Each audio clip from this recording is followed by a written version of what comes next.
Today we have a very special guest. His name is Mike Jones. He is a former architect, professor, author, playwright, and producer, and he has his book, $1 at a Time.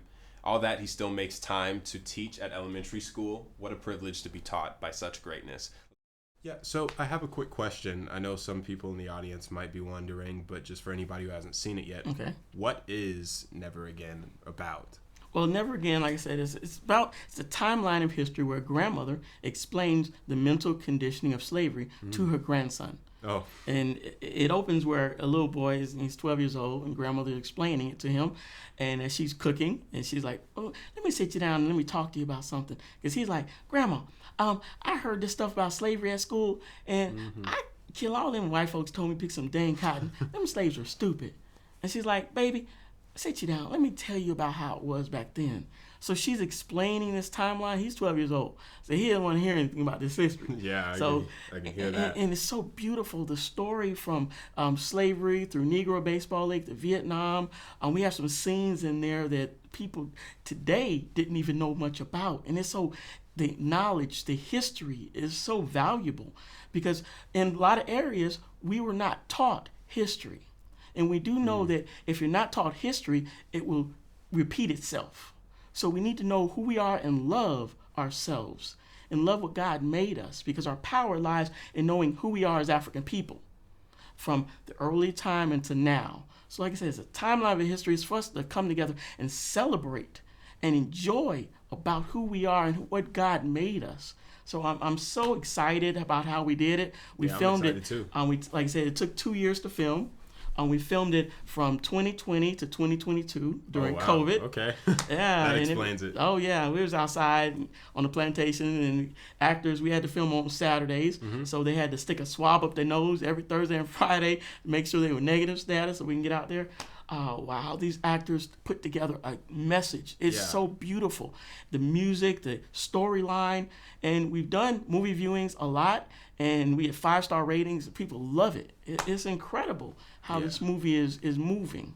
I love how a movie just takes such a unique approach at educating people on the history. Yes. You know, history is a very important inheritance, as you reveal through the things that you've done in this film. Yes, it is. And actually in the trailer, I know it says something. It says that it's a film about mental conditioning of slavery and the timeline from past to present. Can you tell us a little bit about the importance of why you felt the need to not only show the conversation, but the context behind it?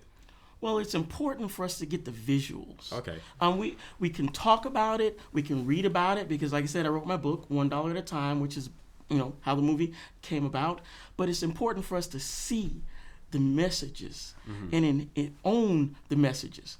And it's like everyone, when we do it, you can see yourself throughout the whole movie in some aspect.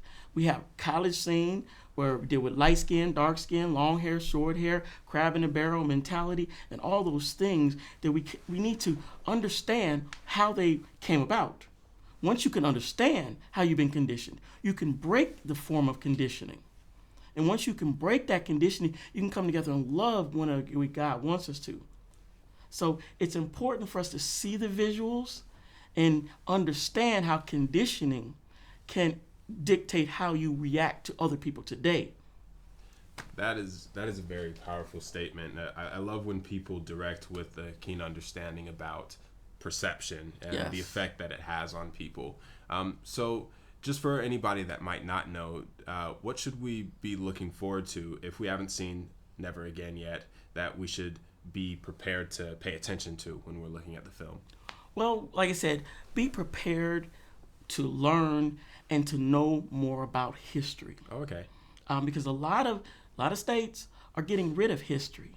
And it's so important because, like I said, I teach school in elementary school, and it's funny that when I wear a suit and tie every day when I go to school, and I was in school one day. I was 3rd and 5th grade on the top floor, and 1st and 2nd grade on the lower floor, and I walked downstairs, and the little kid looked up at me and said, "Hey, are you the president?"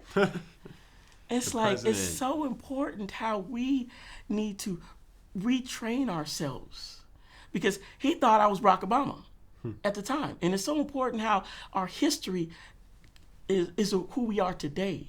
Our history is how we became who we are, the strong black people we are today, by learning our past.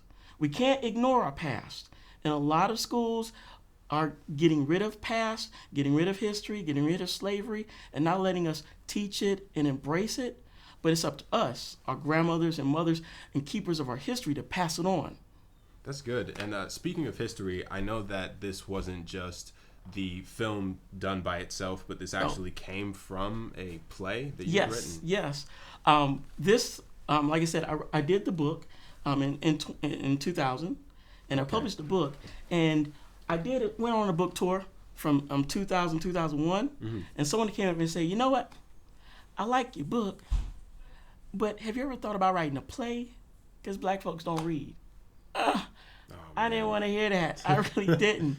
And one of the things, one of the principles I live by is that I believe that God sends angels in the form of people. You can call them angels, ancestors, or spirits. They inhabit people and speak through them. So I listened, even though, no, I hadn't done plays when I was in high school, but I listened to them, and I was like, okay, I can do a play. So I wrote my first play called Never Again. Okay. On VHS, long time ago. Yeah, that goes way back. Yeah, and I wrote the play based on the book, and we toured. We came to Augusta, and we opened up in the Imperial Theater, and we sold out my very first show.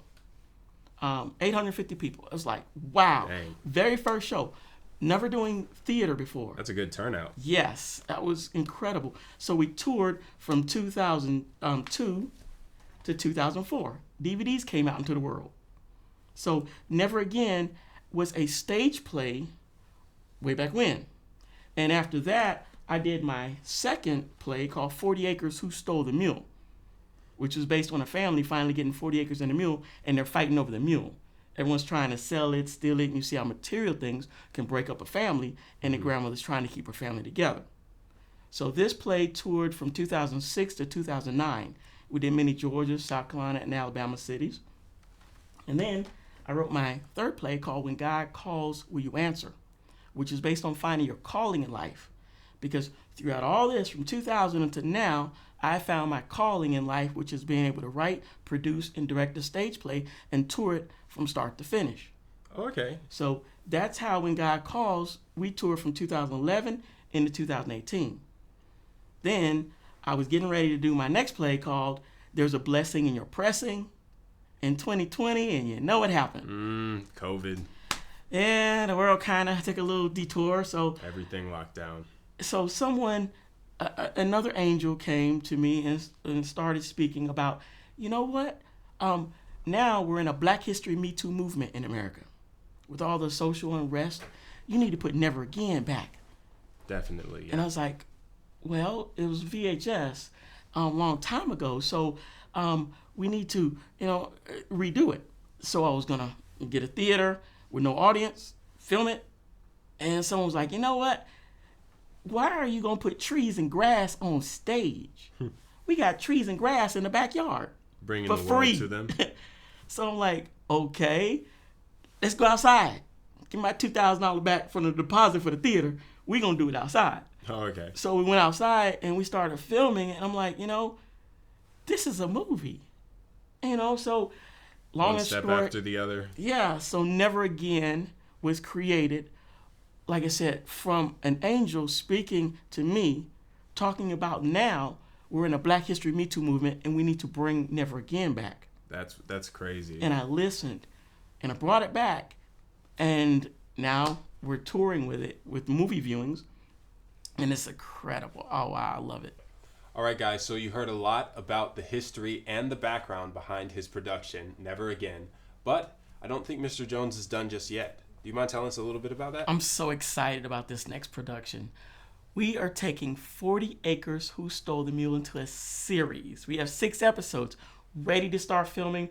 We need all kinds of resources from you. So please give us a call at area code 706-294-1152. We need actors, we need extras, we need catering, we need makeup. So please give us a call at area code 706-294-1152, and we'll see you soon. Now guys, keep in mind, this is the content that looks at where we come from and uses it as a lens to show us where we are headed. But this content cannot be made without your help. So what are you waiting for? Head to the link below and contribute to the cause so that you can continue seeing great content like this made.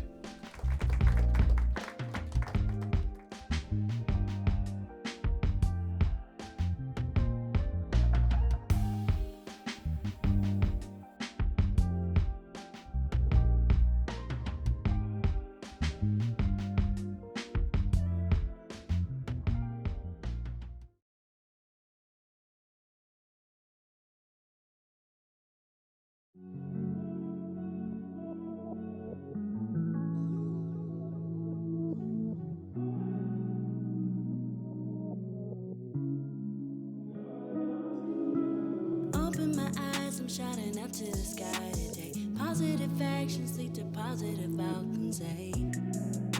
I got to try to stay up, and yeah, my mind is made up.